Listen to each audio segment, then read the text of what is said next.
Okay, and welcome to episode number 11 of Shockwaves. I'm one of your hosts, Rob Galluzzo. A little bit later in the show, we've got a great interview for you with Mr. Bill Moseley, and my co-hosts, Elric, Kane, and Rebekah McKendry will be joining us for that. However, I've got good news and bad news, which is the whole point of this introduction.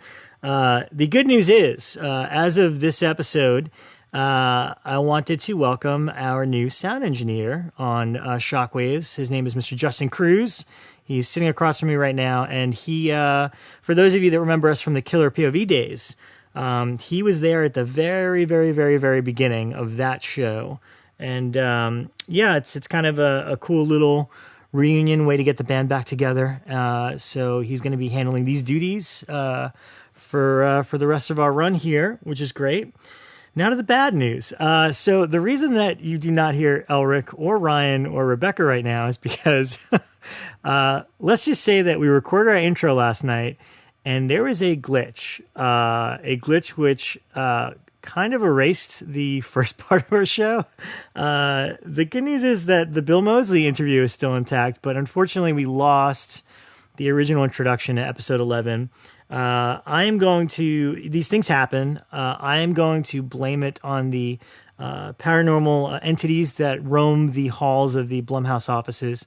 They are known to do this sort of thing. Me and my friend Greg Burkhart that writes for Blumhouse.com, at one point we have the car that Micah drives in the original Paranormal Activity out in the parking lot. And it has given us a lot of trouble. So this is very common around the Blumhouse offices for weird shit to happen, just the way it is. But anyways, so I just wanted to mention a few quick things that were in our original introduction. The first being to contextualize something that we start our interview with. Becca had received a package from one of our listeners named Tim Salmons. And in this package, it contained copies of a DVD for a movie called Defula. That is correct. You heard me right, Defula. Apparently, this movie is from 1975, and it is the first movie in Sign Scope, the revolutionary process of filmmaking in which sign language is the only language. Right on the back here, here's the synopsis. Defula is a film about Steve Adams who struggles with two identities. One is a deaf man and a vampire in disguise. After 27 people in town have been killed, two detectives focus on the murders and determine that Steve Adams is the killer. So there you go. That's Defula for you. And apparently all the characters in the film are deaf and use American Sign Language. So that's, yeah, you're always looking for recommendations. I don't know if this is good because I haven't watched it yet, but I'll tell you who has seen it, our guest. And that's where the interview portion is going to pick up. But also really quick before we cut over to Bill Moseley, a few events that were mentioned that you guys should be on the lookout for, especially if you're in the Los Angeles area. This Friday, August 5th, at the Aero Theater in Santa Monica, is an event called the Final Campout Part 1. And it's from the guys at Cinematic Void. Ryan Turek is hosting it. It's going to be a triple feature of The Burning, Sleepaway Camp, and Twisted Nightmare. And Felissa Rose from Sleepaway Camp is joining Ryan. So if you are in town, you got nothing to do Friday night, that might be a safe bet. Second thing, also this weekend in Pasadena, at the Pasadena Convention Center on August 6th and 7th is Scare LA.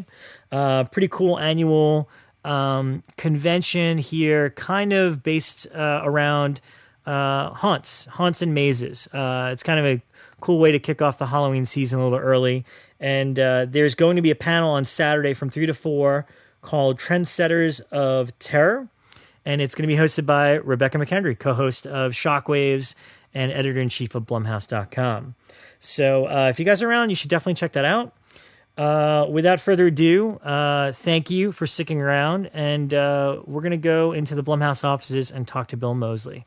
So stick around.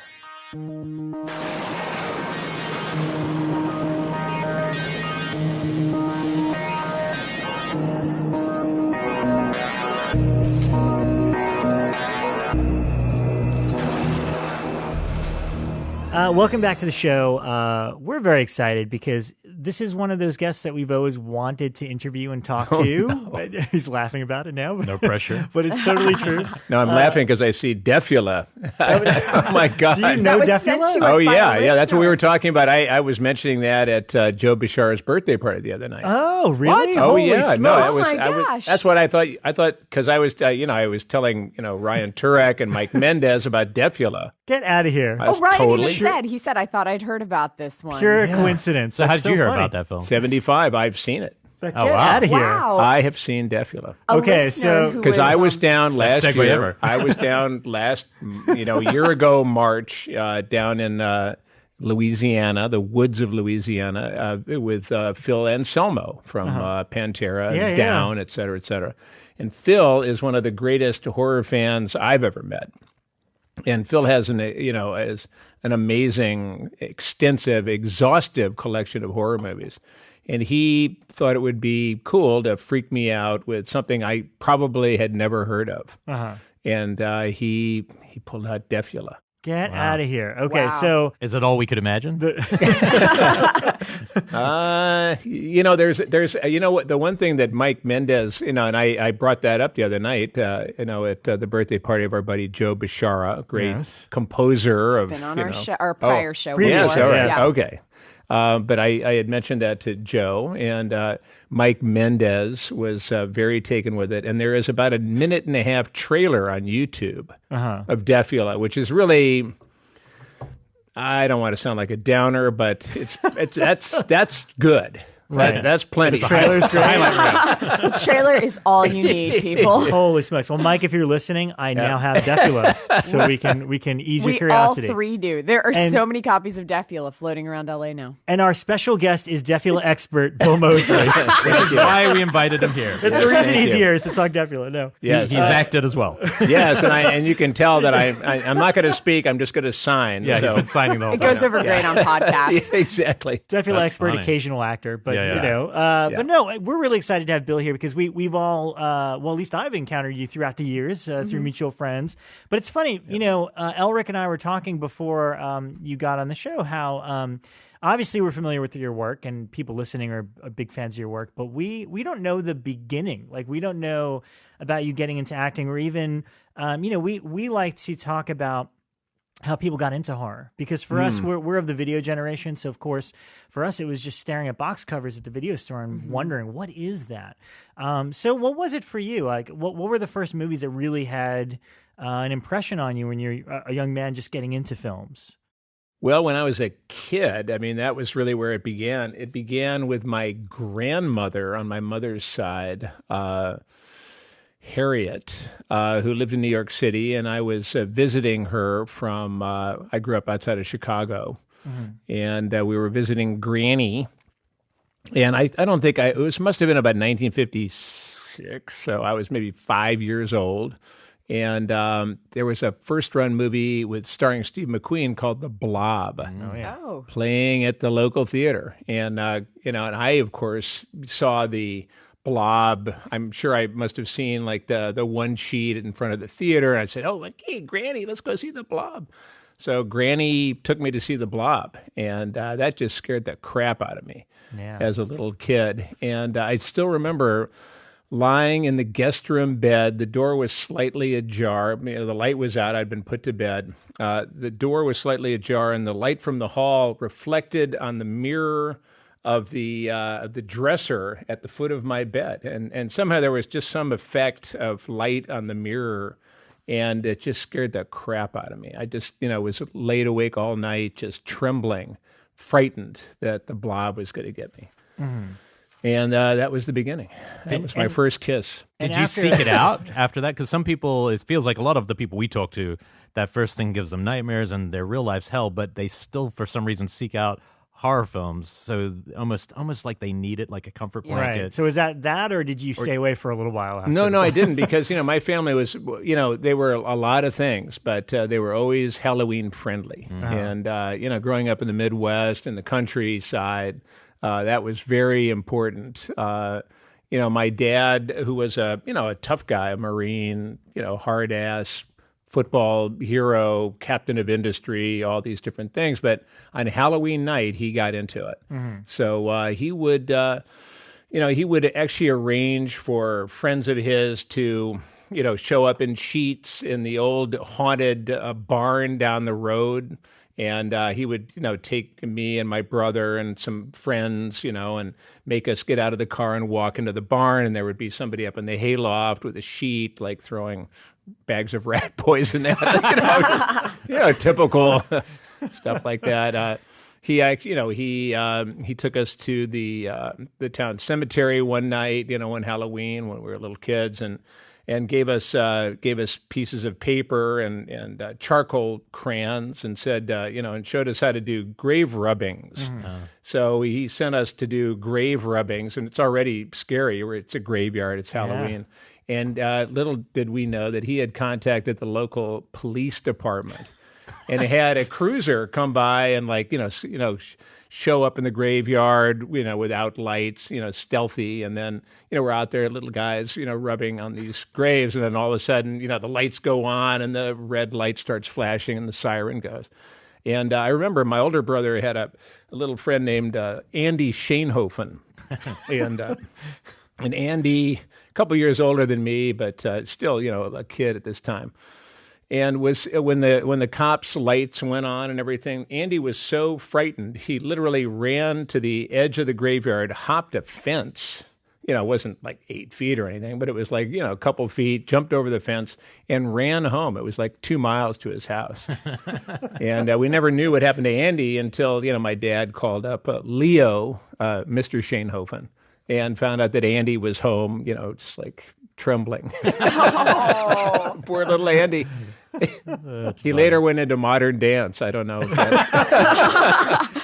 I had no idea. Animal House summary at the end that is just so not matched with anything that happened in the movie. Yes, later went into modern dance. I love it. So that was, so it was friendly in that regard. And the next movie I saw, my mom took me to. It was either Crystal Lake, believe it or not, Illinois, which is just down the Chicago Northwestern Railroad line from Barrington, my hometown. It's either Crystal Lake or Wakanda. And there was, a movie theater there, and they were showing The Fly and The Return of the Fly. And that, so Mom took me to that double feature, and that just scared the crap out of me. Yeah. They had a guy with a fly mask in the theater. Yeah, and that was just a bummer. But I got into it. Yeah. I mean, I went through the fire and like the burn. Mm-hmm. And did you, because of your love of movies, did you always think that was something you would be involved with later in life, or was there another path that you were thinking career-wise? I really had no idea. I was just. I basically thought I'd be like my dad. Mm-hmm. There was it never even occurred to me to think of a career in movies or anything fun. I thought, that was, when you had a career, you were supposed to, be like my dad, get on the train in the morning, come back home, with the paper tucked under his arm and, a scowl, which would only melt with, wild turkey. Couple of highballs. I thought that was the deal. Right. And it was only when I got the job as Chop Top in Texas Chainsaw 2 back in 1986 that I realized that actually, you could make money. You could actually, have a career and, you could satisfy that side of things. Mm-hmm. That there was a union for actors, so you could get medical benefits, and there was a pension, and all those kind of adult considerations. Plus, you could actually act in movies. Yeah. Instead of punching a clock or doing something drudgery. Some kind of a job that you didn't necessarily want to be doing but had to do. How'd you know? Did you feel a call to acting when you were young, or did you like playing or messing around? We acted. The family was actor friendly as well. My dad was head of a company called General American Transportation Corporation in Chicago. And they made freight cars, and their big, number one freight car was the tank car. So if you ever see a freight train, a bunch of big black tank cars, look on the side, and if it says GATX, that's one of ours. But anyway, we had in our community of Barrington, actually we were in Barrington Hills, we had something called the Barrington Play Reading Group. And that would be a bunch of adults, a bunch of parents that would get together, and like every 6 months, one family would host a play, and they would, I guess there was some committee or something that would pick a play, and then there would be a host family. They would basically turn the living room into a set. There was always a dinner party and cocktails. So everybody, would eat and drink and have fun. So the family had to coordinate a play? Yeah. Wow. My family would have killed each other, and it would have just been pure chaos getting there. That's crazy. They just had to put it on. And so members of the Barrington Play Reading Group, let's say we did a play called 1,000 Clowns. And so everybody would get the Samuel French copy of 1,000 Clowns, and parts would be handed out. And there was a little bit of costumes, but not heavy, and it wasn't really trotting the boards. It was basically, rearranged living room furniture. And then people would sit in folding chairs and watch, however many 20 or 30 people that, came to dinner, et cetera, would watch these plays being performed. And I was always getting drafted as the kid. Like I was young Franklin Roosevelt in Sunrise at Campobello. I was Nick in 1,000 Clowns. I was just a kid, the kid or something in a play called The Lottery. And The Lottery is kind of a weird science fiction play about basically, that's how they keep the population down in this particular town. Shirley Jackson. Right? Yes, exactly. And so, and it was funny because at one point, I'm one of the kids that the townspeople that is sticking his hand into the bag with all the lots. And so I'm on stage, and the play is going on, and I'm supposed to grab a lot, and I managed to grab the one with the black mark on it, which just means I was supposed to die, and I wasn't supposed to be grabbing it, according to the play. So I remember grabbing it and seeing it and just like being terrified and going over to somebody trying to be casual and saying, "Look, I got the wow one." And so they just, were very calm about it and kind of put it back in and handed me one that didn't have a black mark on it. So, that's kind of stuff. I mean, that's what kind of started me off, as certainly actor friendly. But what, because there has to be, was there that moment you realized, oh, I actually maybe have a penchant for this compared to the other people in community theater? Or did somebody tell you, or did you have like a mentor spot you? I didn't really know. So you're still waiting for that moment. Yeah. It was not a moment. There was no moment. Well, I saw you. You're really good in this one. Yeah, right. Oh, my God. I think it's Otis. I think Otis was the one. I see. I see a great career here. No. Well, I think the one question I really wanted to ask you that I don't know the answer before we get to Chop Top was, did you see Texas Chainsaw in theaters when it came out? Like, do you remember that experience of that film? Oh yeah. I know exactly where I was. The first time I even heard of the name, I had graduated college and I was working in Boston. I was in North Billerica, Mass, working for the Andrews Gunite Swimming Pool Company, and I was assistant to the president. I don't even know what the hell that meant. But you answered phones. I drove around. I don't know what I did, but. Anyway, so I was driving around the woods of North Billerica, Massachusetts one day, and I went down a road, and there was an old drive-in theater, and there was a marquee in front, and on the marquee, it said the Texas Chainsaw Massacre. And I just thought, oh my God, what are they foisting on the public? I mean, that is outrageous. And in college, I had run a film series called Things That Go Bump in the Night. And so every Tuesday at midnight, my partner, Gary Lucas, great guitar player, and I would show horror movies at midnight. So the library, it was Yale University, and the library would close at midnight. So all of the nerds and nebuchas would be, flushed from the stacks, and so we would have, we would show wonderful horror movies, classic Universal stuff, Circus of Horrors, a lot of Hammer stuff, Carnival of Souls. I mean, just all kinds of stuff. About that one. Yeah, Little Shop of Horrors, the original, and so here I am now out of college, driving around for Ed Andrews of Andrews Gunite Company, and there is this, oh my God, Texas Chainsaw. I just marveled at it. It's like, wow, what can that possibly be? Yeah, I love it. And I looked, and a couple days, weeks later, I saw that it was playing in the Combat Zone in Boston, which is basically the Times Square, the seedy part of town. And it was on a double bill. It was on the tail end of a double bill with Enter the Dragon. Oh, wow. Ooh, that's weird. A good combo, though. At some kind of an old theater there. I forgot the name of it, but it was one of those theaters that had probably been like, a fabulous theater in the 30s and is now like, showing porn and, Grindhouse, kind of, whatever, Grindhouse, right. And so I had never seen a Bruce Lee movie. So I was going to check the Texas Chainsaw Massacre. So I showed up and I saw the Bruce Lee movie, and I just, Enter the Dragon. It was a raucous Sunday afternoon crowd, very, city raucous, and everybody was yelling at the screen, kick his ass, Bruce, and, Bruce Lee is, and I loved Under the Dragon. I just was completely excited by it, and everybody was very up for it and up from it. And then all of a sudden they rolled Texas Chainsaw Massacre, and you see, you hear this tortured violin string, you see these kind of slow strobes of a melted body, this, decomposed corpse. And it was just like, all of a sudden, all of the air went out of the theater. It was just like, what the fuck is this?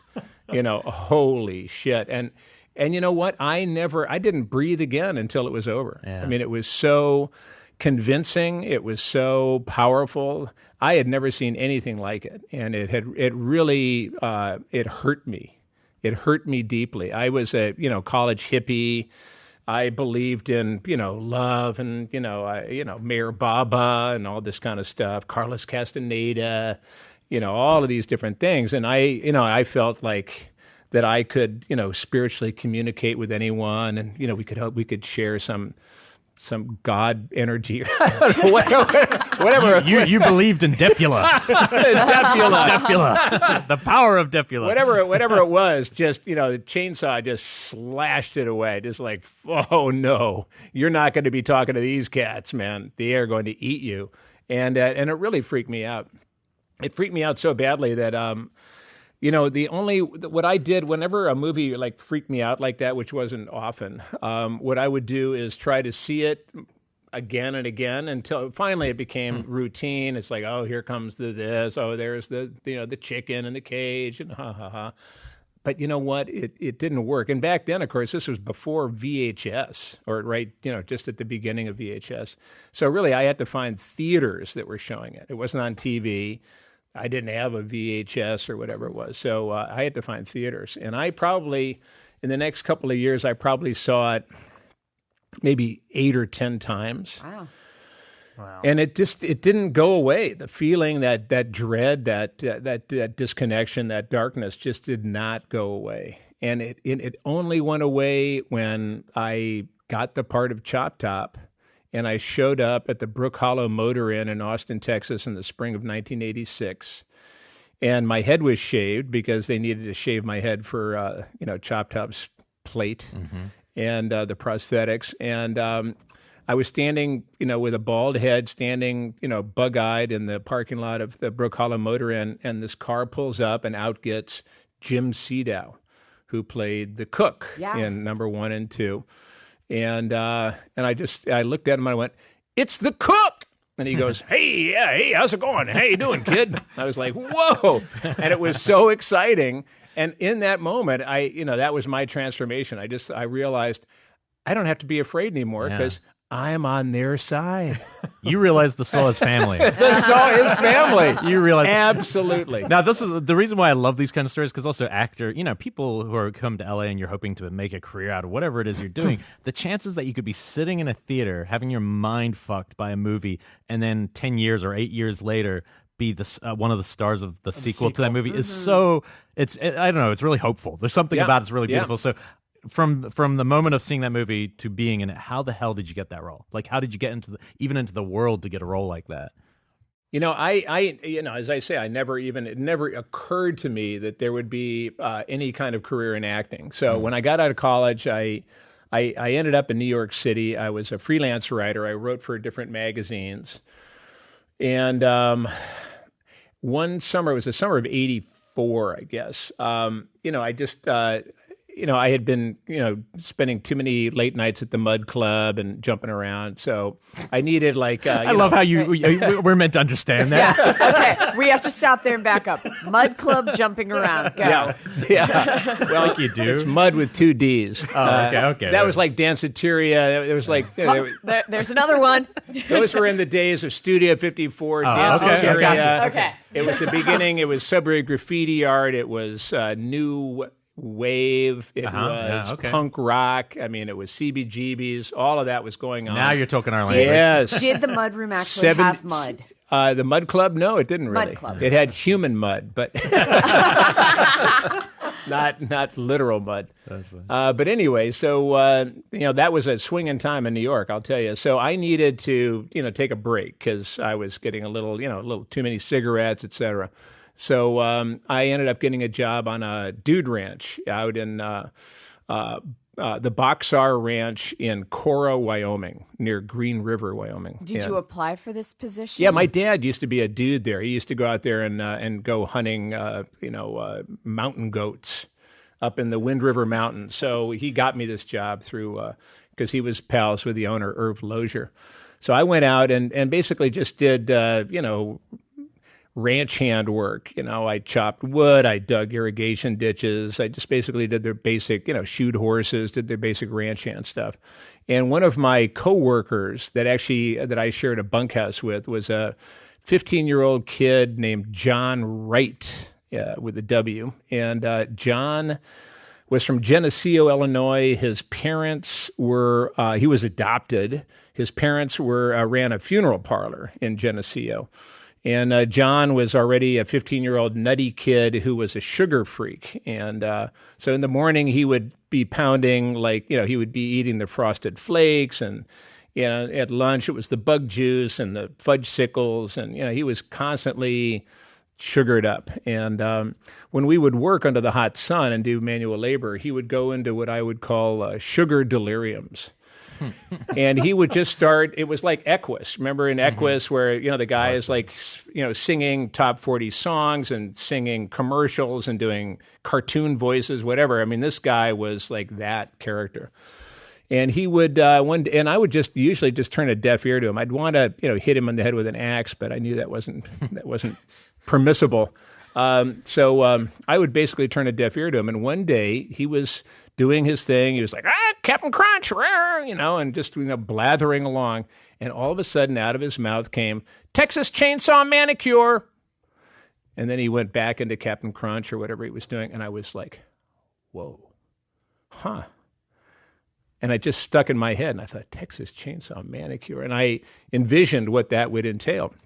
I went back to the bunkhouse, got out my notebook, and I wrote out basically a 5-page scenario of woman goes to a beauty parlor, gets her hair done, gets under the dryer.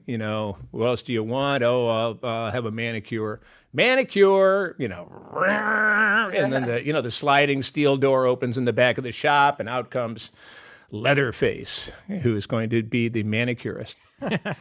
So I went back to New York City. I gathered up some friends. I had about, it was about $800. Our DP was, I think our DP was Ed Lockman, who's a famous, one of the best. He shot for Herzog and pretty much everyone. Got his start on Texas Chainsaw Manicure. The manicure. And our director was Laurie Frank, who was, she actually co-wrote an old SNL classic movie called Pros and Cons about, all with all these the belly of the beast. Remember that that author, and now all the prisoners are writing their memoirs, and so it was funny. So she was good. So she directed it. I wrote and produced the Texas Chainsaw Manicure. And exactly, a woman goes in, gets her hair done, wants a manicure. Out comes Leatherface with this chainsaw. And he approaches her and he starts sawing her fingers, and she's under the dryer and she's screaming, and then she passes out, and the beautician and they kind of bring her to, and she's like, She looks down. She's got, of course, a fabulous manicure. And so, that, and then she goes out of the shop with her new hairdo and her beautiful nails to show her husband, me in the cameo in the pickup truck outside. And she goes, "Look, honey, I got the best manicure ever." And I go, and I was doing, Ed Neal as the hitchhiker. And I go, "Hey, that's great, honey. We should celebrate with some head cheese." And I had actually gone out to the supermarket and gotten some head cheese, which is not really very dramatic looking. It just looks like cat food, really. It's like a gray loaf. Yeah, it's like a gray loaf. My parents used to get it. It's a gray loaf of grossness, yes. Gelatinous grossness. Yes, gelatinous grossness. And I actually had a slice of it. And, in all my takes, I'd go, "Hey, we should celebrate with some head cheese." And in one of the takes, instead of just offering it up to her, I actually licked it. And that was a bad idea. So sorry. Don't do that. Never do that. That was a bad idea. Anyway, so I had the manicure. I tried to sell it to Saturday Night Live. It was, what would they say? It didn't have any of their people in it, and it was shot on video, not on film. Fridays was kind of the competition at that time, the ABC competition to Saturday Night Live. They didn't want it for one reason. It was too long, 4 minutes and 58 seconds, whatever it was. So I basically got stuck with the bill. That's when I realized that a producer is the guy that basically, if they need their money, they go to the producer. And I was the producer. So I was I started waiting on tables just to try to make some extra money to pay these people back. And we edited it at Broadway Video, which was Lorne Michaels' Saturday Night Live thing. So that was a big bill. And anyway, I got a gig working for Omni Magazine, covering the making of 2010, A Space Odyssey, the Space Odyssey sequel. Peter Hyams. Yeah. And so I got a junket, and so they flew me out from New York to Los Angeles and put me up, and I interviewed the actors and Sid Mead and walked around the set and everything, and so that was very cool. But I had a friend in town that I'd gone to prep school with, Hotchkiss, who was actually now a hot young Hollywood writer. He and his writing partner had written Who Framed Roger Rabbit. Oh, nice. And Doc Hollywood. They were, young guys on a roll. And so I went to his house for dinner, and I brought along a VHS copy of the Chainsaw Manicure just to amuse them. And so after dinner, I said, "Hey, I want to show you this thing." So we watched the manicure. And my friend, whose name is Peter Seaman, said, believe it or not, he said, "This is awesome, man. My partner Jeff Price and I have an office right across the hall from Tobe Hooper, who directed the original Chainsaw." Wow. And he said, "I'd be happy to, if you want to leave me a copy of this, I'd be happy to walk it over to him and give him a copy." And I said, "Well, shit, that'd be great." I said, "Fine, okay." Thinking, we'll hunt. Well, I was thinking, if Tobe liked it, there would be at least a Pyrrhic victory there. I mean, I'm on the hook for a couple of G's, but so I said, "Sure, okay." So he did. By golly, God love him. He walked that tape over and walked it into Tobe's office. Tobe watched it. Tobe loved the manicure, as it turns out. He called in his producing partner because he was working on Poltergeist at the time. And his producing partner was Steven Spielberg. And Spielberg loved the manicure. Oh, cool. And they both loved my cameo as the hitchhiker. So Pete not only did that, but he also got me Tobe's home number. Wow. Which I guess now I can finally break that secrecy. So he said, call him in about a week or so and see what happens. So I called Tobe's house. Tobe answered the phone, which I've since realized is a miracle. He doesn't answer his phone. But he did this time. And I said, yes, hi, Mr. Hooper. I'm, Bill Moseley. I did the manicure. And he goes, oh, hey, Bill. Yeah, I love the manicure. I said, oh, good. I'm so glad. He goes, yeah, man. So who played the hitchhiker? And I went, well, that was me. And he goes, well, if I ever do a sequel, I'll keep you in mind. And I went, okay, all right.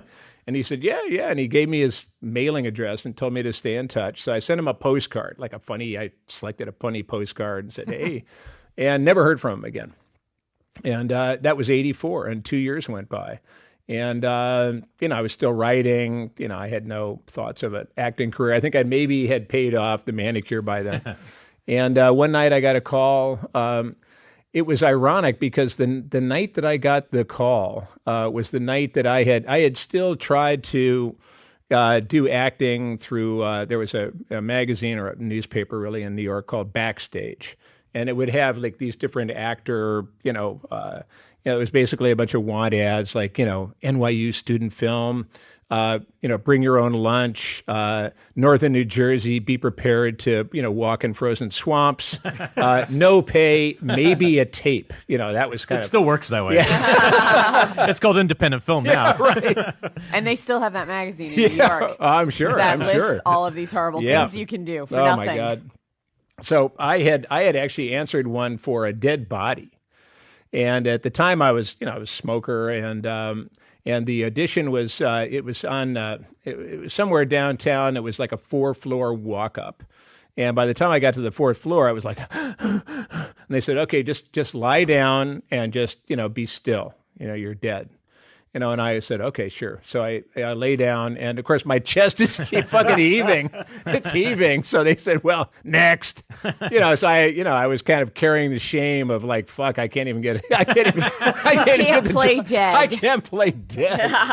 And the phone rings, and back then it was actually a telephone, the whole deal. And you could hear actually whether it was a local or a long distance call. Long distance calls kind of sizzled a little bit. And it was this guy saying, is this Bill Moseley? Yeah. Well, this is Kit Carson. And, I just wanted to figure out where to send you a script. I said, what do you mean? And he said, well, for Texas Chainsaw Massacre 2. And I said, whoa, I may have said, who is this really? Yeah. But I think I knew Kit Carson because I read the Page 6 in the New York Post and stuff like that. And Kit and Karen Black, there was some kind of glamorous, gossip column stuff. And so I knew that name. So I gave him my address and he said, look, I'm going to send you the script and just pay attention to the character. I'm not sure if it was Chop Top or Platehead. I think originally it was called Platehead, but there was a conflict with the Masters of the Universe character, so Chop Top. Wow. And so I got this thing a couple of days later, a manila envelope, and I read the script, and I thought, fuck, this is hilarious. This is crazy. And the really surprising part was Chop Top was like a big part. Yeah. I'm thinking like, wow. And so I read it and I loved it and I called Kit back and I said, wow, I think this is hilarious. He goes, really? And I go, oh my God, this is the best thing I've ever read. Love this. And I wasn't just buttering him up. I really meant it. And he said, well, great. We'll be in touch. So I'm like, okay. So a couple of days later, I get a call from some droney voice saying that they're the Canon Films legal department. And did I have an agent or did I want to negotiate the contract? And I was like, what? I was like, well, let me get back to you. I knew that phrase from something. Let me get back to you. I had met an agent at a Christmas party a couple months earlier, Risa Shapiro from William Morris. So I called her up and said, hey, Risa, how you doing? I'm, the guy you met at the Christmas party. Yeah, what's up? Well, I've got this, I've got this offer for a movie. Would you negotiate it for me? She said, yeah, sure. Like free money. And so I gave her the information. She called him up. I was waiting on tenterhooks, and I got a call back, a couple of days, it was either a couple hours, a day later, whatever it was. She said, well, they want you in this movie. And I was like, wow, that's awesome. Like, whoa. And she said, I mean, that's the good news. There is some bad news. I said, oh, okay. Well, what's the bad news? She said, well, they're only going to pay you SAG minimum. And at the time, I was working as a freelance writer, so I was probably averaging maybe 300 a week. Those were, that was a good week. And what my secret to living in New York as long as I did, which was 8 years, was, very cheap rent. I was lucky.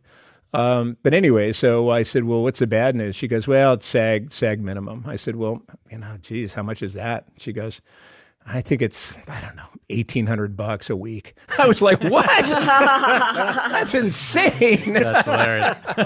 Wow. I think I can handle that. And then she said, and they want you to shave your head. I was like, yeah, okay, fine, yeah. She goes, so I told them that you were a working actor and that if you shaved your head, you probably wouldn't get jobs for 6 months. So they agreed to pay you $5,000 to shave your head. Oh. And I'm like, oh, my God. The power of agents pinch right me, there. yeah, pinch me.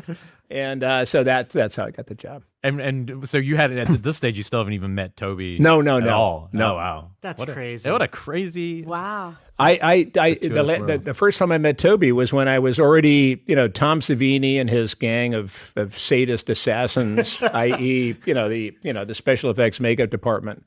I called it the House of Pain, but they had shaved me and they had made head molds and body molds for the character Nubbins, and they had done any kind of horrible thing they could to me. And now I was in full chop top makeup, and I was sitting in the makeup chair. Tom Savini was, applying the last minute touches, and in walks Tobe Hooper, and so I certainly recognized him. He had, a cigar in his teeth. He had a Dr. Pepper in one hand and a box of Cuban cigars in the other. He greeted Tom. He handed him the Cuban cigars. And Tom said, "Hey, man," and they were chatting, and then Tom goes, "Well, here's Chop Top," and Tobe goes, "Huh, yeah," and Tom goes, "What do you think?" And Toby's looking me over, and he's looking at the plate, my exposed plate, and Tobe goes, "I think a little more pus around the plate." and this was a crisp repartee, and more pus around the plate, and Tom goes, "Amber or clear?" And Tobe goes, "Amber." And then just walks out of the room. And I'm just like, this is going to be fucking cool. This guy. You're in the winner's circle now. I am a lucky guy. Did you get much freedom in designing some of the way he, just the way he acts? Because I watched the new release, the Scream Factory. Yes, I haven't seen it in a long time. And he reminds me of like Looney Tunes. Like literally Looney Tune cartoons. It's like pure energy, that role. Yeah. Were you pulling from that, or did anyone give you any guidance in creating? Well, all of 99% of what inspired me was Ed Neal. I mean, Ed Neal's performance just completely, among great performances by Jim Cedo and Gunnar. Yeah. I mean, everything was so good in that first movie. But Ed Neal really freaked me out. He was the cause of all my my my mental illness. So I give him credit for 99% of that. The EXIT line, I mean, that, the nice thing about it was that Kit and Tobe Tobe was just coming off. He was editing Invaders from Mars. He had a 3-pack deal with Canon Films. And I think the first was Life Force. Yeah. And then he did Invaders from Mars. And then he was looking to produce, not direct, Chainsaw 2, but I guess nobody wanted to take over, like have to come up with, this sequel to, one of the most amazing horror films of all times. So Tobe ended up having to direct it. So he and Kit, I guess they just hadn't completely hashed out all of Chainsaw 2. So there was a lot of room for improv. And once my head was shaved and I had that plate on, and it was about a 3.5-hour makeup every morning. I just was so liberated. I don't know, for some reason it just let me. I'd never really experienced anything like that before. So I just was Chop Top. And so everything came trippingly off the tongue. There really wasn't a sense of like, what's my better side or what's that line again? I just was like, and every day Kit Carson would come to the trailer. Well, we were in like little, what do they call them? But like, it was like, they weren't trailers. They were like just little roomettes in a semi-tractor trailer, whatever that's called. But anyway, he would come and he would bring all these different colored pages. There would be the goldenrod page, the blue page, the red page, the pink page, all of these, revisions. And we just chewed right through them. I ended up being encouraged to improvise a lot. And that was by far and away the most fun part of the job. I'll give you the best compliment. Pre-internet, so when I was young and I saw part 2, I swear this is a true story, not just saying this to you. I didn't believe someone when they told me that they were that you were not the same actor as part 1. So as a kid, I'd seen the first one, then I saw the second one probably within days of each other because, back then on VHS. And I was always like, no, it's the same actor. Like, are you an idiot? Because there's no IMDb to prove me wrong. So when I come back now and look at it, I go, oh, no, of course they're different. But it tells you that it makes sense that you were drawing from him and then going further. Right. Because also it's a comedy. That's the weird thing about seeing Chainsaw 2, and it's a purposeful comedy. It's purposefully satirizing the first one, which I also don't think anyone would have had the balls to do besides its creator. Tobe, yeah. I mean, it's an insane movie. And Tobe blew my mind on the set of Chainsaw 2 by declaring that he considered the original a comedy as well. Wow. He considered it a comedy, and I just thought, oh my God. Well, I guess some of the stuff that of them around the dinner table that is scary, but it's also you kind of get the madness. And after you see 2, I think you could now see the humor in 1. And I think that some of this over the top stuff with Leatherface was probably perceived comedically by Tobe, especially like the dancing at the end and everything. But But I don't know how it's just pure terror to me. That's the first Same one. here, yeah. Well, I always like to put these things in context because like Elric mentioned that he probably saw both of them back to back. It was the same for me. I was way too young to have seen it in theaters, but I remember discovering part 1 and 2 on video kind of in the late 80s. What I know that, in retrospect, I read about the problems with the MPAA and going out unrated, but how did the movie do when it came out? And what did it do for you personally? What direction did the release of that movie kind of push you towards? Well, it pushed me toward, even crazier career decisions because Kit Carson's agent, I think that was the only agent I think I ever saw on the set, but thought that I had done a good job, and and she encouraged me. She said, you might be good at this. Why don't you you ought to try acting as a career. And of course, that's all I needed to hear. I mean, I was already so stupid anyway, and and then I went back to New York after we wrapped Chainsaw 2, and I gathered up my pregnant girlfriend, and I said, "Honey, we're going to Hollywood." And we actually did. We left. I mean, it was almost like. If we'd had a donkey and we're following a star, I think Joe and Mary would probably have begged to differ. But that's really what happened. I was encouraged. I came out, and I remember getting to Hollywood and seeing up there on Sunset Boulevard there was a big building-sized banner for Chainsaw 2. So there was the Breakfast Club shot on the side of a building. I mean, it was like, oh my God, I have arrived, and man. And it was actually it was fun. It was very giddy, but so that's really, I guess, the biggest thing that came out of it was was just deciding I'm all in for this. And actually, it was very cool because what Chainsaw 2 taught me was that you can run away and join the circus, and every once in a while they let you stay.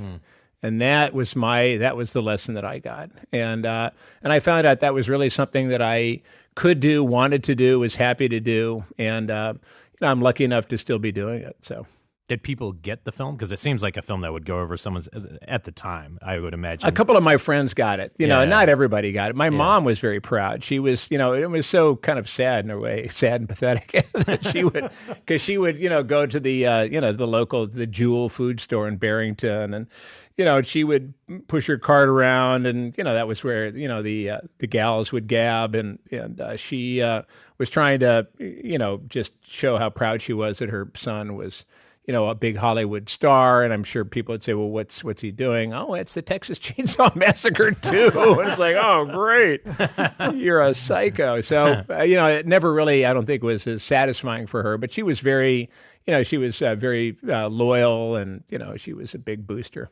At what point did you get an inkling that it was, because, I mean, now, in retrospect, it's like, I hold the second one, it's apples and oranges, but like I love them both so much, the first one and the second one for different reasons. But obviously it's a cult film. People love this movie as proven by this Scream Factory double disc that's fantastic. So when did you get an inkling that this was almost as popular as the original movie?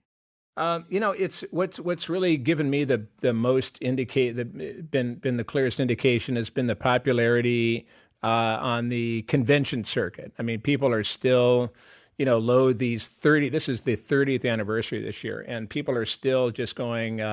They still love Chop Top. Now more than ever. I think there's a new NECA Chop Top coming out, and that's pretty cool. There's all kinds of. There was Mezco, so I mean, it was an action figure. Of course, it was on Primus's. Johnny was a race car driver or something like that. Dog will hunt. So it just seems to have, kind of made its way into, the American ethos, I guess. That was maybe a big word, but. Just like my segue, Ricky Caldwell. Nice. Like he's part of the American ethos. Or Clara Peller going, where's the beef? Where's the beef? But over there, you're looking at a big Silent Night, Deadly Night 2 fan over here. Oh, you're pointing to me. That's Rob. Rob. Wow. That's Rob. Who's a big fan of the performance of Ricky Caldwell in the previous installment. Eric Freeman, baby. Which is the Garbage Day, mantra. Now, were you at all familiar with the other previous movies? Because no. This is the most schizophrenic series of all time. I don't think there's any series that has less continuity than the Silent Night film. Yes. They're just all over the place tonally and. Well, I remember. I think Silent Night 4 was that with Brian Yuzna. Brian Yuzna. Like, what? Mickey Rooney as Geppetto or something. That's 5. I think the toy maker. 5. Yeah. And then the fourth one's just downtown somewhere, and it's meant to be a Christmas movie, but it's just sunny, and there's no allusion to Christmas. Right. The Initiation. Oh wow, nice. But how did this one go down? Because this, I assume, was the next biggest thing you had straight away, or not really, or was it not big at the time? Well, I think I'm not sure if I maybe had done the remake of Night of the Living Dead. Before that, and I did that, because I became great pals and still am to this day with Tom Savini on Chainsaw 2. He did the special effects makeup, and so he got the nod from George Romero to direct, the remake of Night of the Living Dead. Kind of like I think what Tobe was hoping to find somebody who could direct Chainsaw 2, so that. If it didn't go over too well, he'd have somebody to blame. That's the kind of way I look at it. Poor Tom. And but plus, Tom, you're also you're playing another iconic character. Well, that was the thing. Tom sent me a copy of the script, and he said, I want you to read the script and pick any character you like. So I read the script, and I'm a desperate actor living in Hollywood, and so I picked the part of Harry, who's down in the basement, because he had the most pages. So I'm thinking, the longer the part, the bigger the paycheck. And so that's what I said to Tom. I said, well, I'd like to play the guy in the basement. And he goes, pick any part, just make sure it's Johnny. So I was like, oh, wait a minute. So that was only a week's work. But what I did to prepare for it, because I knew, because Russ Striner, just was, that was an iconic character, albeit a brief one. So I rented, it was back in the VHS days, I rented Die Monster Die with an old Boris Karloff movie with Nick Adams. Is that the one about the glowing rock? Yeah. The glowing rock. Yeah, and it's the a Lovecraft. scientist. Yes, a Lovecraft story. And so, and I'd seen that, when it was first run at a drive-in in the Wisconsin Dells, so I remembered that. So that's what I used to practice my Boris Karloff accent. And so I kept, watching Die Monster Die. And so when I got to Washington, Pennsylvania, I think it was Earth Day that we shot. So, I mean, how obscure that is. But, I was able to say, "They're coming to get you, Barbara." And it was like, whoa. And then I had, the hair. Yes. You nailed the hair. Yes, I had the hair. And also there was a long shot that hadn't really been scripted from our car when Barbara and I stopped. She's behind the wheel. We get out, or I'm behind the wheel. I get out and I do my teasing of her. And then we have a long walk to our mother's grave. We're there to, put flowers on our mother's grave or something, visit our mother's grave. And so because we had a long walk with nothing to say, I came up with, "They're horny, Barbara. They've been dead a long time." And she was very prudish. She was like, "Johnny, stop it." So that was a lot of fun. Funny. So it was a fun shoot. I'm glad, it was a little dangerous. We, Tom didn't tell me that Greg Funk, who played the zombie in the graveyard that I wrestled with, he didn't tell me that he was good at, we had no, we didn't have any choreography. He basically said, just go ahead and wrestle. And of course, there's a bunch of fucking gravestones, we could. I'm going to drop you on your head. Don't worry. It's going to be fine. So fortunately, my survival skills kicked in. They actually wanted, there is a great shot in the remake where Johnny is tripped by the zombie, and I go head first into a gravestone and basically die. And they were trying to figure out whether to use the real me and a fake gravestone or the rubber me and a real gravestone. And of course they used the rubber me, and made by John Vulich and Everett Burrell. And that actually, it's a great shot, when Johnny hits his head. It's a great remake. It's actually, I've always thought it was one of the best remakes. Yeah. Because, it's incredibly faithful, to the original, which is nice. But it's also cool that it's kept in the family with Savini doing it. And then it just veers off. I mean, it's faithful and then veers off in this interesting direction. So I always thought that was a successful remake. Well, I had this big idea, and the big idea was that, and that was another Golem and Globus production, 21st Century, I think, Communication or whatever it was called by then. But anyway, I had this idea where, because Johnny comes back in the original, and you see his driving glove, and he forces his way in, and I thought it'd be really cool if he came in and just by himself, and then there's Barbara now, like all Sigourney Weaver with her short hair and her machete and her badass, but there's her brother standing in the living room, and she's like paralyzed, and I'm moving toward her, and she's paralyzed, and Tony Todd then comes in, sees just another zombie in the living room, and swings and lops off my head, and my head goes rolling, and Barbara goes, "Johnny!" And like my eyes look up at her, and so we don't know. Was at that moment, that 4 seconds, did he return to Johnny before he died? Oh, interesting, yeah. Wow. And I described that to Tom Savini, and Tom said, "We don't have the budget for that."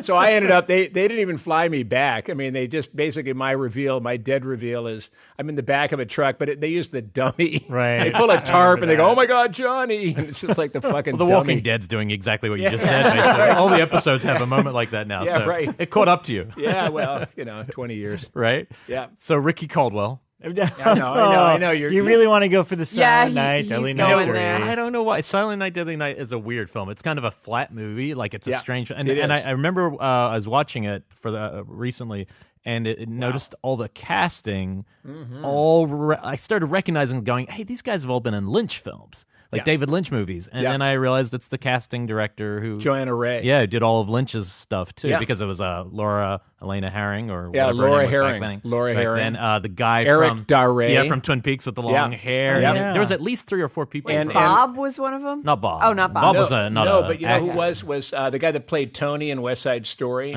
Richard Beamer. He was also of course, the doctor at the in start Twin was- Peaks. Yeah, he was in Twin They're Peaks all as in well. Twin Peaks. No, so I was like, that was the first time I'd even thought about that. Yeah, similarity. except me. Yeah, what happened? You could have been Bob. Man. Look at you. You could have I been know. Bob. I was like, fuck. Way to go, Elric. Yeah, I know. So I've heard from the director's There are many viewpoint of wounds this to movie, open, yeah. but I've never heard. What was this movie like? Was this like a quickie that like?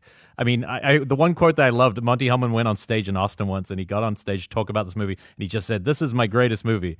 It's the only film I ever finished on time and on budget." That's all he said. So he meant it's my greatest movie only for those 2 reasons. Wow.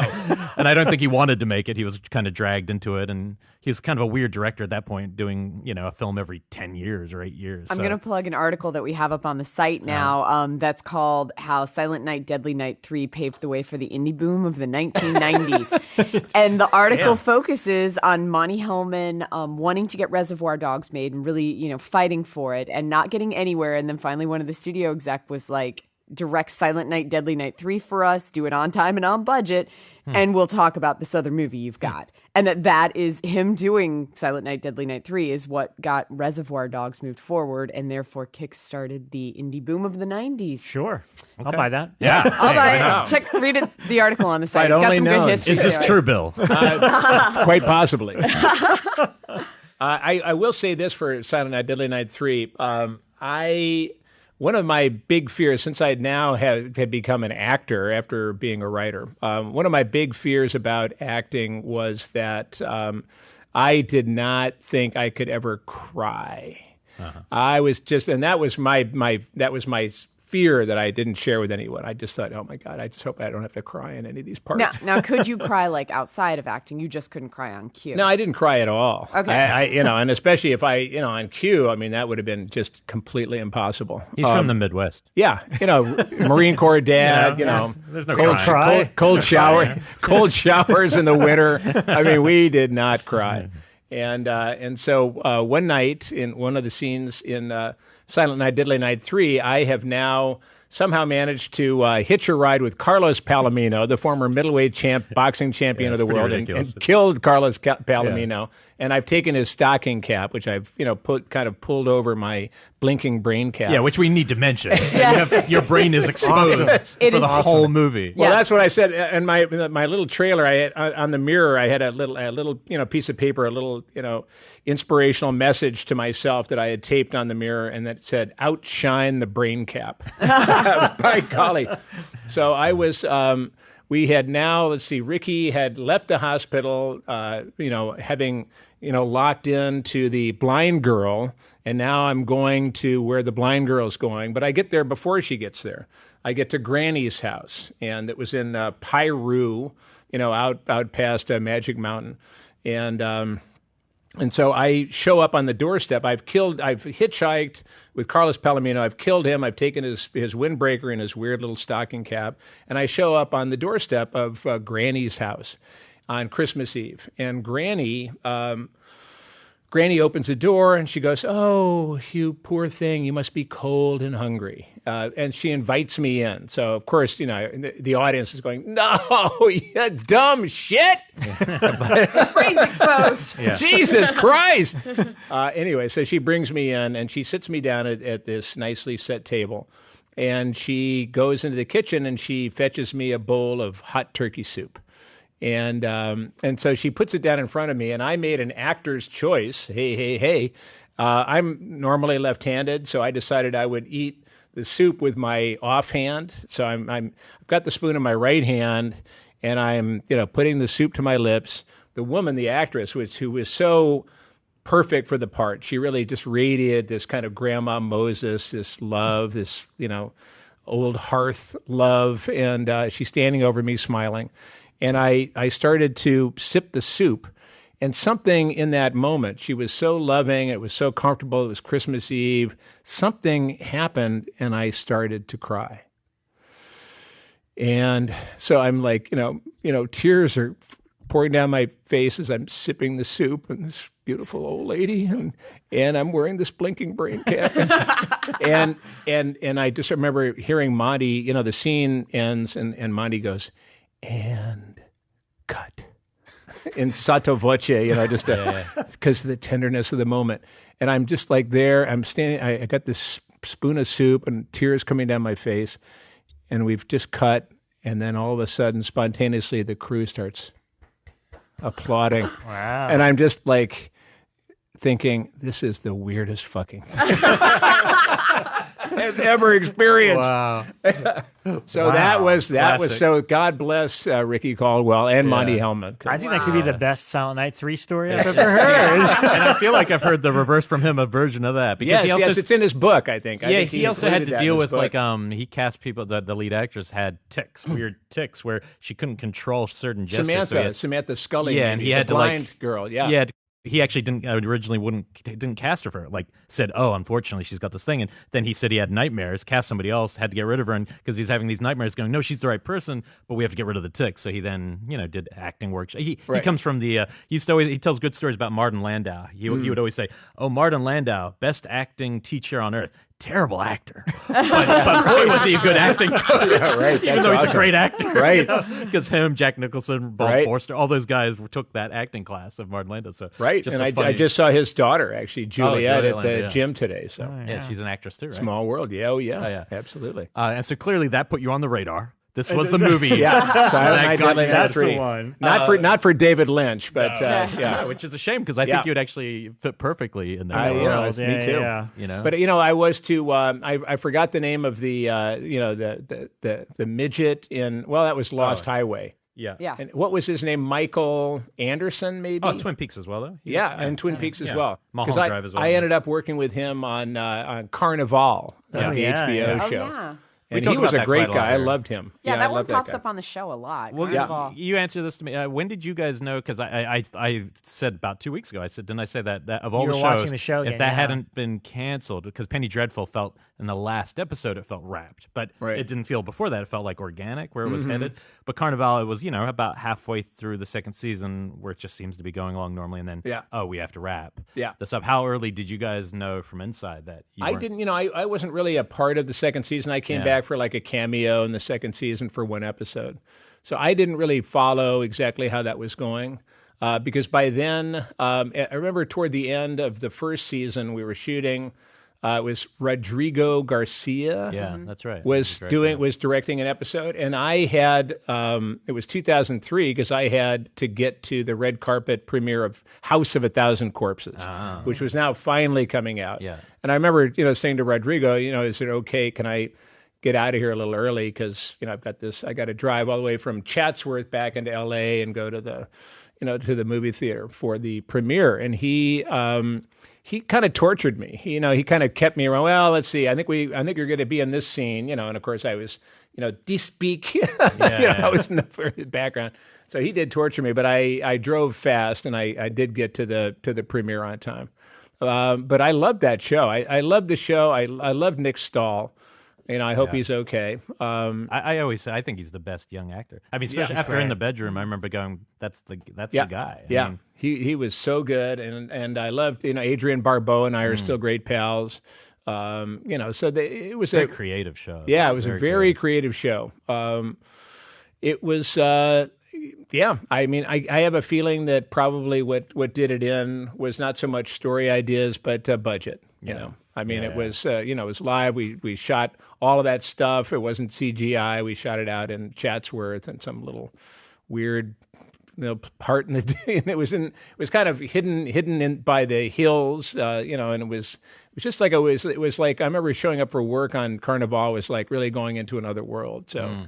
I loved it. I thought it was really cool. I will say, watching TCM 2 recently, I can't remember who I saw. Oh, with Dick Riordan, I said to him afterwards, "Oh, this is like all of Rob Zombie's work.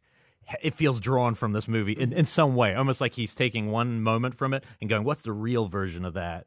First, especially Devil's Rejects. But was that? And I don't know too much about the history, but was that the role that he came knocking on your door?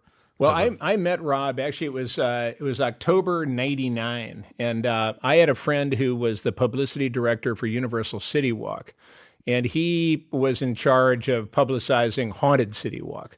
And at the time, they had this little outdoor, cheesy little kind of an in-house horror award show called the Eyegore Awards. They still got it. Which, well, now it's turned into some kind of, huge Hollywood it's a production. Huge, red carpet now. Yeah. Well, back then it was an outdoor stage with a bunch of folding chairs, and it was, in-house. Basically, they were giving awards to Universal people. And so my buddy said, well, we're looking for an MC for the show. So could you do it? I know you're a monster guy. So I went, yeah, would you like me to come as Chop Top? And he said, well, let me ask about that because it's not a Universal character. So he asked, and it turned out because I'd been in Army of Darkness, I was part of the Universal family. So they could justify me doing the MCing as Chop Top. So I got paid for it. I also got a little extra money in the budget to bring along my makeup guy, a guy named Todd Bates. And Todd did the Chop Top makeup, and I brought along. I had like a kind of a ragged old tuxedo, and so I did I emceed this whole show as Chop Top, and one of the award recipients was Rob Zombie because he was part of MCI Universal Records or whatever it was, so he was getting his Eyegore Award, and so because of that. My older daughter, who was about 13 at the time, and her little buddy Jacqueline, my daughter Jane and her buddy Jacqueline, they needed to come because they were huge Rob Zombie fans. And so I introduced Rob, and I go, and here he is, Rob Zombie, and Rob comes out, and he's showing a video, and he's kind of looking at me, and he goes up to the mic, and he goes, if you had told me that this show was going to be emceed by Chop Top, I would have said you're crazy. And, everybody laughed. And so that, he got his award. And then, I talked to him backstage and, he was there with his girlfriend, who's later became his wife, Sherry, and his parents. Because apparently he'd been nominated for different awards over the course of his career at that point, but he'd never won anything. So this was the first time he'd won something. Wow. Little demon statue. And so, I had a great time, and I introduced my daughter and her pal, and they were all, completely freaked out. And so I got a lot of good dad points on that. And about literally, I think maybe a month or not more than 2 months later, one day I got a call from his manager, then manager Andy Gould. He called me at home and said, hey, Rob just got his screenplay greenlit by Universal and wants to know if you want to be in it. And I said, sure. Whatever. And so they sent me a script, and I, read the script, and I went, God, that's a big part, and the deja vu. And so I thought originally that Rob wanted, because he liked Chop Top and he was a big Chop Top fan, that he wanted basically Otis to be kind of a, Chop Top redo, like my own special Chop Top. And then I found out that he had something else in mind, where Chop Top is all about the shoulders and skitchy and scratching the plate and lighting the lighter. Otis is really about, thumbs in the belt buckle, and, it's all about the balls. He's he's a hard ass, kind of a macho character, insane and deadly, but also, but that's kind of more of his center of gravity. And, Rob, God bless Rob. He saw that in me. I did not see that in me. I think of myself as more of a Chop Top than an Otis. But he, took me by the hand and led me away from Chop Top to Otis. And, I'll always be grateful for that. Where did the second, just the performance in second is like one of the best genre performances, period. Yeah. We had so grounded and feels scary. Yeah, we had Peter Block on a couple episodes. Oh, right. And he was just so, we all agreed with him. He's like, your performance in Devil's Reject is just it's special. It's one for the books in terms of horror films. You're playing the character second time, but there's just something there. Yeah. Like, what was it on that second picture that really, it's actually clicked with you? Well, it's a funny story, especially, with Peter, but it is the only time I've ever reprised a character. So, I like to say that House of a Thousand Corpses was kind of kicking the tires, thinking about buying the car, and then eventually buying the car, and then, Devil's Rejects was taking it out for a spin. Mm-hmm. With a lot of independent films, I fly in, on a Thursday, I'm working on a Friday, and a Saturday, I'm flying out on a Sunday. So, I don't always know what I'm doing. I don't always have the character. And with, House of a Thousand Corpses, I would say that I really found the character about 6 weeks after we'd wrapped. Because after 6 weeks after we wrapped, Rob called me up and he wanted, maybe it was even longer than that, but Rob called up and wanted to do the scene, the Run Rabbit Run scene. And we did that at Wayne Toss Makeup Studio. Mm-hmm. And so, when I was sitting there going, hunting humans ain't nothing but nothing. They all run like scared little rabbits. Run, rabbit, run. Run, rabbit, rabbit. Just doing that run rabbit thing. I was like, oh, that's Otis. So, I got the character. So that was part of it. So when I showed up for Devil's Rejects, I was locked and loaded. The other thing that happened was, and it's kind of, it's an anecdote certainly, but I wanted a lot more money than they were offering. Mm-hmm. And so we had a bit of an impasse there, and they got mad at me. They meaning, Lionsgate. And so I think they fired me before production began. So that was a bit of a surprise. And, God bless Rob. He said, look, I need this guy. And so they had, worked me over pretty good. I think I'd wanted we kind of did this, oh, don't fire me. Oh, and so there was a kind of thing like, well, part of the contract was, can we have 3 DVDs? And they said, 1 DVD and 1 VHS, that kind of thing. They were mad at me. Wow. So I in turn Hollywood. Was mad at them. So I got, but they let me back on as Otis. And I remember the first day, there were a bunch of, brass, with a little tent out in Lancaster, and there was a spread and some champagne. It was kind of like launching a ship, and nothing to crack the bottle on, but, and I remember just, getting out. I was already, dressed as Otis and ready to go. And, and I saw a bunch of, executives, and this is where you channeled it. Exactly. So you really felt. Did you feel that? And this is a weird question. Did you feel it for real, or did you feel it as an actor and consciously say, "I'm going to channel it"? You really felt. I don't think like that. There's something in there. It was real. That you connected. That's real. Pretty interesting. Yeah, it was real. So it was very funny because and about a week into it, and it's always funny how you never really completely secure. I mean, even though all of that, things were going well. But about a week into it, I remember Rob saying, at lunch, he said, I'd like to talk to you in the trailer after lunch. And immediately I go into meet the principal's office, And so, I'm thinking, oh my God, they're going to fire me. So I walked over to his trailer, kind of the walk of the doomed man, and knocked on the door, came in, sat down, and he just wanted to talk about story. He had no plans to fire me. But I mean, that's kind of, where I was always, having a little, I was always kind of on the edge in that part. I also found that a lot of my co-actors, every actor has a different style and a different approach, and they do whatever it takes to get to their character, whatever their place is. Emotional place. And for me, playing Otis was like holding my breath underwater. And as soon as they said cut, I would, burst from, and I would burst the surface, and I would, joke. I would make cracks, and I would just kind of be so relieved to be back, as a human being or whatever. And Rob chided me for that. He said, "Look, dude, I mean, not everybody works that way. Some people are still in character, 3 days later kind of thing." So, he told me to dial that back. But I just had a ball. I was just, I was a pig in shit, and just really having a lot of fun.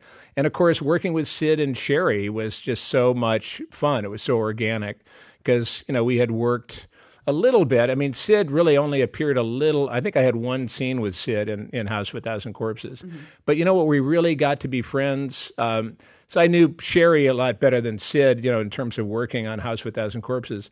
But what really sealed the deal was when Rob invited us back to do the DVD menu.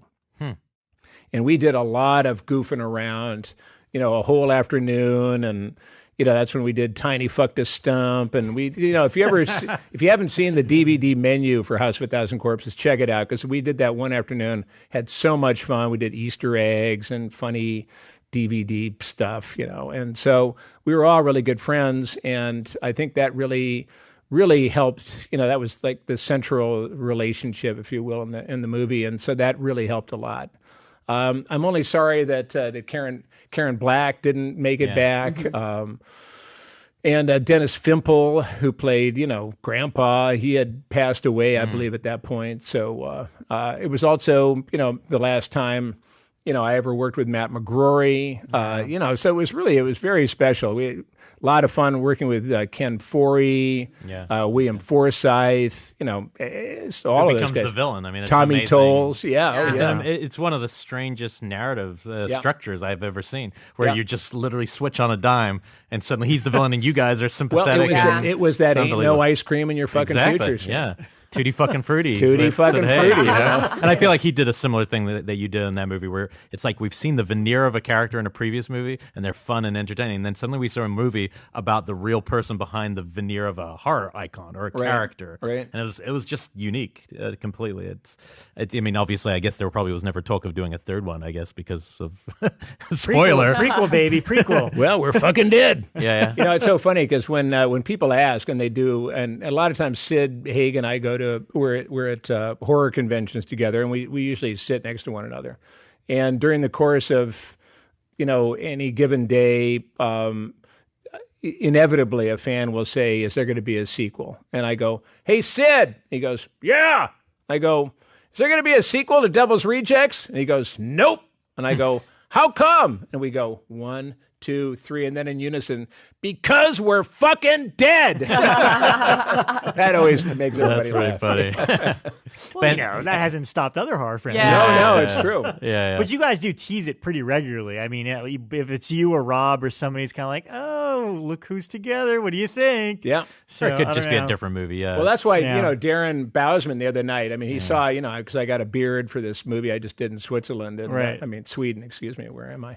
But he's convinced. He's like a conspiracy theorist. Yes, there it is. You've been talking to Rob lately? Is little Otis coming out again? So it's like Little Otis. little Otis coming back. Makes him sound so sweet. Well, it's so funny because if he doesn't, Rob, I hope they do it. I mean, that's why I'm wishing for great success for Rob's next movie, 31. Yeah. Because that was crowdfunded, I think, entirely crowdsourced, and maybe that's the way to do it. I don't know. I think that the Lionsgate must own the rights, so I'm sure there's some negotiation there. I don't really know, because I'm sure that House of a Thousand Corpses and Devil's Rejects both turned a profit. So I would think that would be a good reason to do a third one. Mm-hmm. But of course, both those movies were done under the aegis of Peter Block. Mm-hmm. Yeah. In the the so-called golden age of Lionsgate horror, which You know what I love? I love also that included Repo. Yeah, I love Cabin at Fever. the start of the show you talked about seeing The Blob, and I remember for years it was Rob Zombie was going to remake The Blob. Oh yeah, Yeah. that's right. But I just love that was also Yeah. for you the kind of that was entryway it. That was the film. beginning. Yeah. Well, you know what? One of the things we like to ask people, obviously, we've talked about a lot of the roles that you're most well known for, but you work a lot. You pop up in a lot of different things that we see over the years. So, what is there a specific role that maybe you're really proud of that maybe people haven't seen as much as things like The Devil's Rejects? So, is there a recommendation from your filmography that you think From the more obscure side? Yeah, Well, that especially think- because the recent stuff, because you're in these things. If you're only in them for 2 or 3 days, obviously some of them are going to just be like blink and Yeah. Yeah. But like, are there ones for you that are like, oh, people should? Yes, seek this I out? did a movie a couple of years ago with, and it was directed by. I'm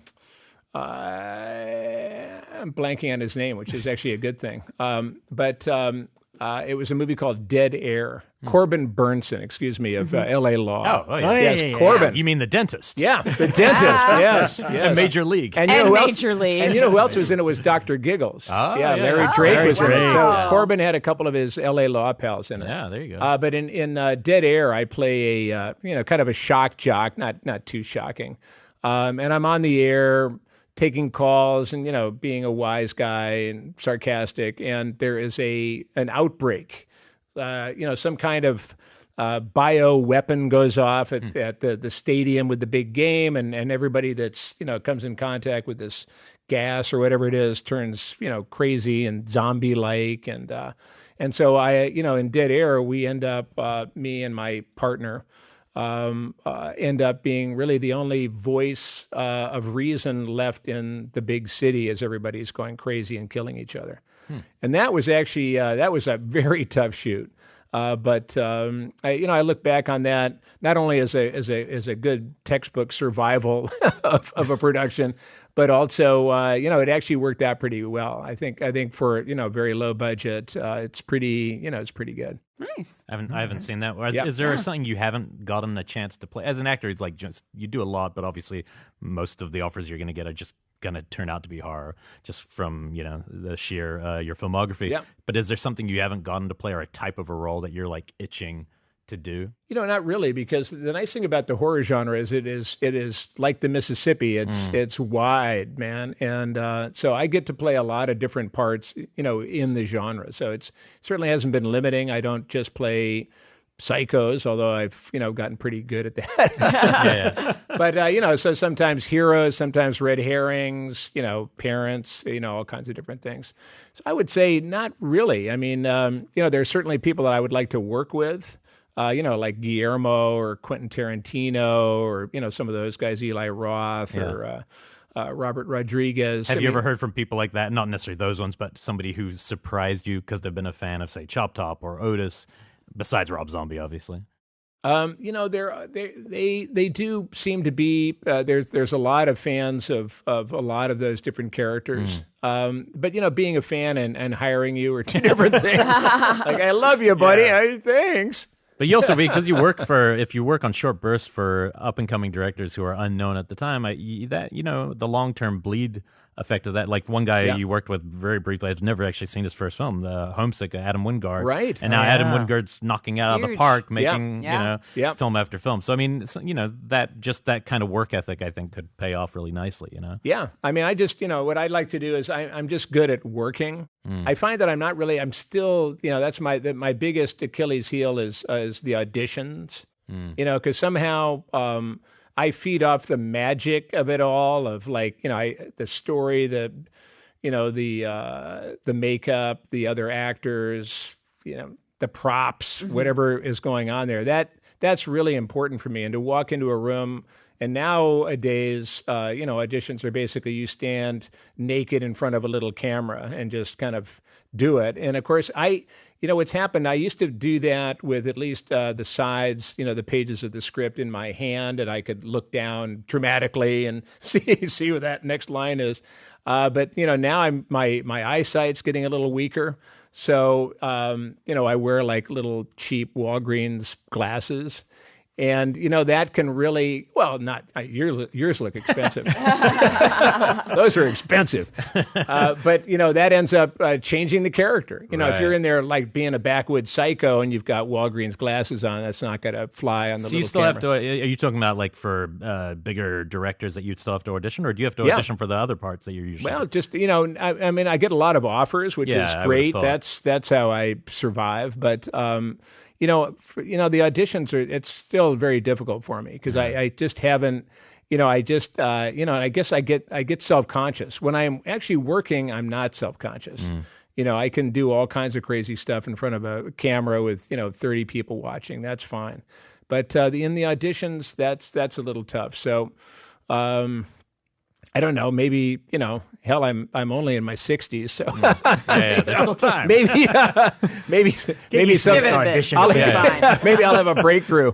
So Texas Chainsaw Manicure, which I now want to watch more than anything on earth. Is there a way for me to see this? Yeah, is it online or anything? I don't think so, unless somebody has like stolen it and stuck it up there. I can probably, I tried to give it to Scream Factory. But what happened was when we shot it in 1984, it was like, I got a camera, we'll go to Staten Island to Sonia's Hair Fashions and, make a funny little movie. So there were and I'm the producer, so, but there were no releases. And we also have some music like Kinky Friedman and a couple of other little, bands and stuff. So, So Scream Factory didn't want anything to do with it because they were just like, dude, no clearance, no releases, no sale. So, and I wasn't going to try to sell it to them because I figured it would be a cool thing, cool artifact for fans of Chainsaw too. Oh yeah, I'd love to see it. But I showed it at Phil Anselmo's show 2 years ago in Austin.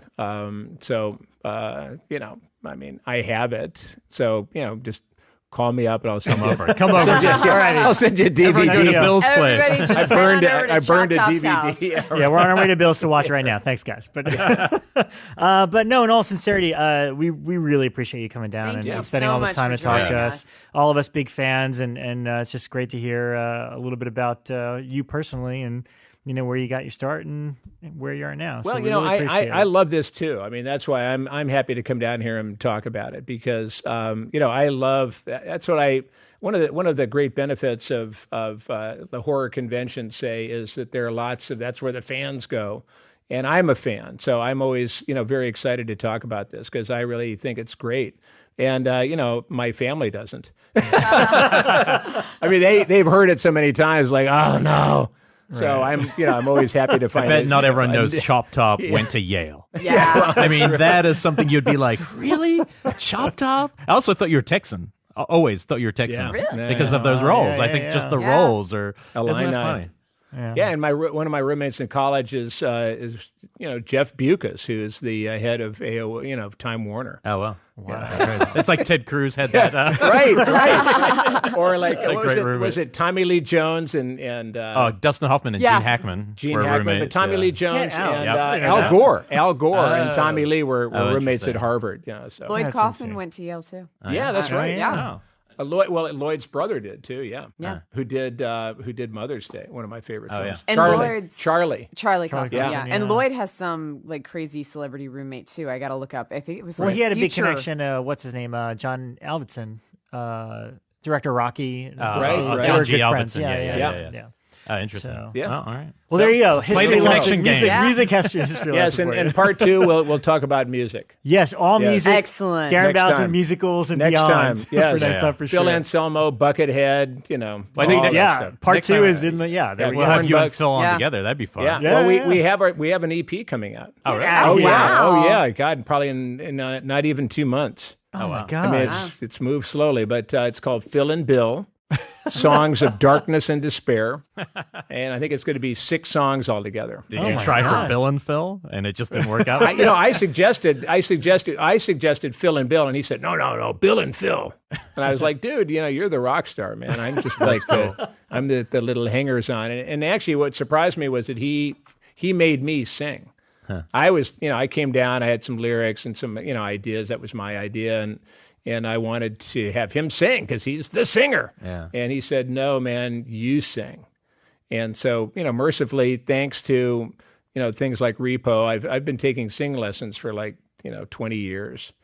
Every Wednesday afternoon in the Valley. And so, so I had a strategy. So I actually sang. So it's cool. Oh. Wow. Yeah. Sing us out a ballad. Or, whatever you want. On we are marching on to the gallows. Step by step, we now approach our doom. By noon tomorrow, we will be hanging cold and bloody and dead. Morning is breaking, the gallows are waiting. Oh, those gallows overhead. I don't think we can top that. Yeah.